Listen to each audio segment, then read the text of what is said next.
ఇంకా క్లోజ్ చేయండి. ఏంటి కుదరదు, ఏంటి కుదరదు? మీకు ఏదైనా మీకు ఏదైనా క్లారిఫికేషన్ ఉంటే అడగండి. మంత్రి గారు చెప్పిందా? No discussion.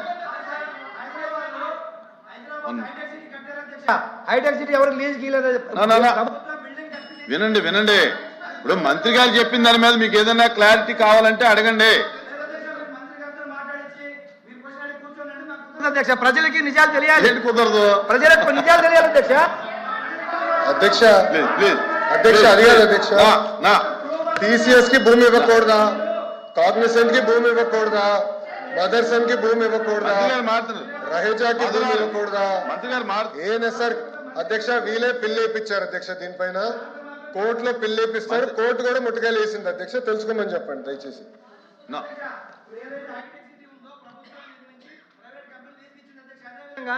ఇప్పుడు అధ్యక్ష మేము గూగుల్ మేము తీసుకొచ్చిన డేటా సెంటర్ ని వాళ్ళు కూడా దాన్ని అరే ఇది డిస్కషన్ కాదండి, చూడండి. క్వశ్చన్ వేరు ఇది వేరు. నా ప్లీజ్ ప్లీజ్ ప్లీజ్ కంక్లూడ్. నా question number 14237 minister for Durgesh గారు. నా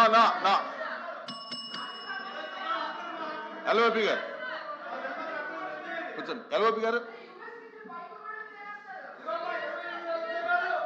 మాధవ్ కూర్చోవాలి, మాధవ్ కూర్చోవాలి. నా ఎల్ఓపి గారు అధ్యక్ష బాబు మాధవ్ గారు, అరే అరే ఏ what is this?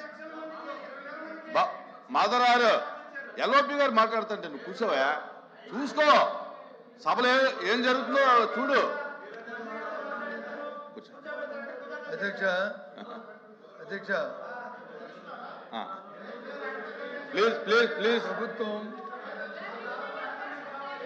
Please please అమ్మా ఓకే ప్లీజ్. ఏంటమ్మా ఏంటిది? ప్లీజ్ ప్లీజ్ మాధవరారు కూర్చో. మాధవరారు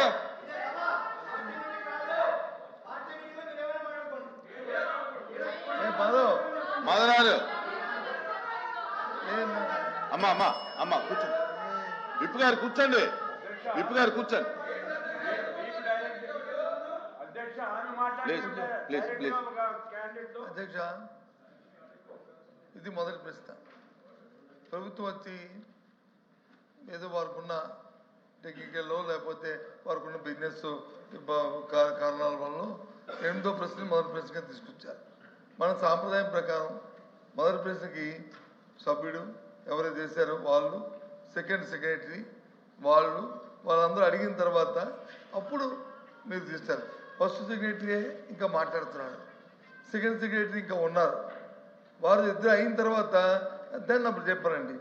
ఇంకా సబ్జెక్ట్లోకి పోతే మంత్రి గారు చెప్పారు ఏమని, రియల్ ఎస్టేట్ కంపెనీ కూడా 99 పైసలకి ఇచ్చుకోవచ్చు ఇస్తున్నామని చెప్పారు. మా సభ్యుడు వచ్చి అది రియల్ ఎస్టేట్ కంపెనీ ఏ రకంగా ఇస్తారని చెప్పి అడుగుతున్నాడు. దానికి వచ్చి మరి మీరు సెకండ్ క్వశ్చన్కి వెళ్ళిపోతుంది, అది ధర్మం కాదు కదా అధ్యక్ష. ఇప్పుడు క్వశ్చన్ కి రిలేటెడ్ గా అడగాలి తప్ప మొత్తం పరిశ్రమలు రాష్ట్రంలో జరుగుతున్నటువంటి వ్యవస్థ గురించి మాట్లాడితే అది కరెక్ట్ కాదు కదా. నేను వ్యవస్థ గురించి మాట్లాడాలి, రిలేటెడ్ అడగమనండి. ఎల్ఓపి గారు క్వశ్చన్ కి రిలేటెడ్ అడగమనండి. దీంట్లో 3 క్వశ్చన్లు అడిగారు, ఆ 3 క్వశ్చన్లకి మంత్రి గారు సూటిగా సమాధానం చెప్పారు. దాని మీద ఏదైనా డౌట్ ఉంటే క్లారిఫికేషన్ కావాలంటే అడగమనండి. అంతే తప్ప టోటల్ ఇండస్ట్రియల్ పాలసీ మీద అవన్నీ జరగాలంటే దాన్ని షార్ట్ డిస్కషన్ పెట్టాలి తప్ప దీంట్లో ఎలాగొస్తాయి అన్ని. దయచేసి మన మంత్రి గారు కూడా మన మెగ్రీన్ మినిస్టర్ గారు కూడా మధ్యలో ఇంటర్వ్యూ అయ్యారు, ఆయన కూడా చెప్పారు షార్ట్ డిస్కషన్. దాని మీద ఎవరి అభిప్రాయాలు వరకు ఉన్నాయి. దయచేసి ముందు ఆ క్వశ్చన్ కంప్లీట్ అయితే దాని మీద మా విధానం కూడా, మా పార్టీ విధానం కూడా మాకు ఉంది. దయచేసి మేము దీనికి చెప్పదలుచుకున్నాం కాబట్టి ఆ సభ్యుడికి తర్వాత సెకండ్ సెక్రటరీకి అవకాశం ఇవ్వండి అధ్యక్ష. ఆ తర్వాత థర్డ్ పర్సన్కి మరి క్వశ్చన్ మీద అడగమనండి, ఇబ్బంది ఏం లేదు. క్వశ్చన్ మీద అడగమనండి. ఓకే ఉండు అయిపోయింది దాని మీదే. ఒక్క నిమిషం మీది కంప్లీట్ అయిందండి? మీ కంప్లీట్ అయిందా? అందుకని సభ్యుడికి ఆ తర్వాత వచ్చి సెకండ్ సెక్రటరీకి ఇచ్చిన తర్వాత దాన్ని మీరు మీ బిజినెస్ మీరు అడిగితే మాకు అభ్యంతరం లేదు. అంటే డివేట్ అవ్వకుండా అడగమనండి, ఇబ్బంది ఏం లేదు. ఇప్పుడు ఎంతమంది సిగ్నేటరీస్ ఉంటే అంతమందికి ఇస్తాం, ఇబ్బంది ఏం. కానీ డివేట్ అవుతుంటే సబ్జెక్టు డివేట్ అయిపోతుందండి. అది ముందు వాచ్ టైమింగ్ అది మార్చాలి అధ్యక్ష, టైం తప్పు ఉంది అది. తర్వాత నిన్నైతే బిఎస్సీ ఇప్పుడు ఇక్కడ కూడా బిఎస్సీ జరుగుతుంది. అయితే నిన్నైతే బిఎస్సీలో ఒక డెసిషన్ తీసుకున్నాం అధ్యక్ష. క్వశ్చన్ అవర్ అనేది కంపల్సరీగా 1 అవర్లో కంప్లీట్ చేయాలి. 1 అవర్ తర్వాత డిముట్టిబుల్ ఆన్సర్ అని చెప్పి ఒక నిర్ణయం తీసుకుని అన్నప్పుడు అన్ని క్వశ్చన్స్ రావాలి అధ్యక్ష. అందరికీ క్వశ్చన్ డిస్కస్ రావాలని వచ్చినప్పుడు మీకు అడగొద్దని అనడం లేదు. సంబంధం లేనివి లేకపోతే మొత్తం అన్నీ కలిసి అడిగితే దానివల్ల సమయం కూడా వేస్ట్ అవుతుంది. ఎల్ఓపి గారు ఏంటంటే ఇది పెద్దరికం ఉపయోగించాలి. మీరు పెద్దవాళ్ళు పెద్దరికం ఉపయోగించి హౌస్ చక్కగా జరగడానికి అన్ని క్వశ్చన్స్ డిస్కస్ రావడానికి ఉపయోగించాలి. ఇప్పుడు ఇంత క్లారిటీగా మీరు అడిగిన క్వశ్చన్కి ఎంత క్లారిటీగా చెప్పారు. రహీజా అనేది ఒక రియల్ ఎస్టేట్ వ్యవస్థ కాదు. రహేజా వాళ్ళు బిల్డింగ్లు కట్టిన తర్వాత ఆ బిల్డింగ్లో కూడా చాలా పరిశ్రమలు వచ్చాయి. ఆ పరిశ్రమల ద్వారా లక్షలాది మందికి ఉద్యోగాలు వచ్చాయని స్పష్టంగా చెప్పారు. ప్రూవ్ అయింది హైదరాబాద్.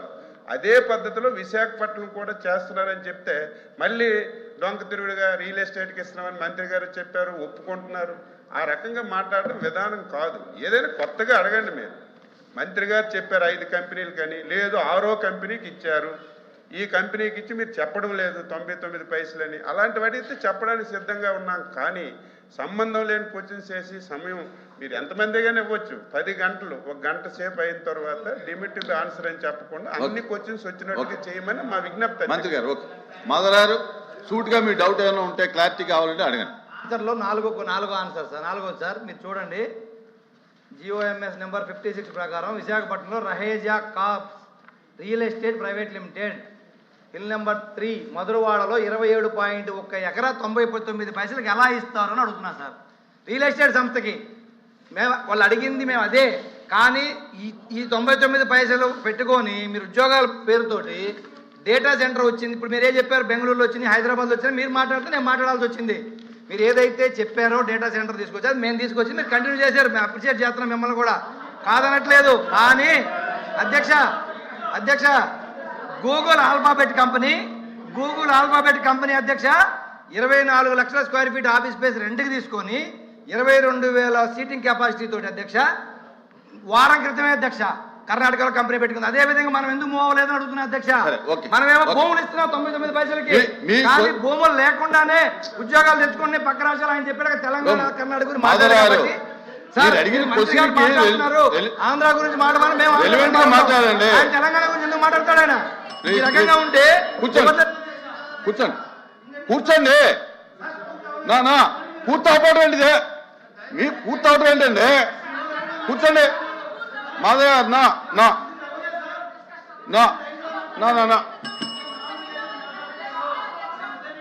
కళ్యాణ్ గారు సెకండ్ సెక్రటరీ కూర్చోండి. సభకు నమస్కారం అధ్యక్ష. అమ్మ ఆపండి అమ్మా.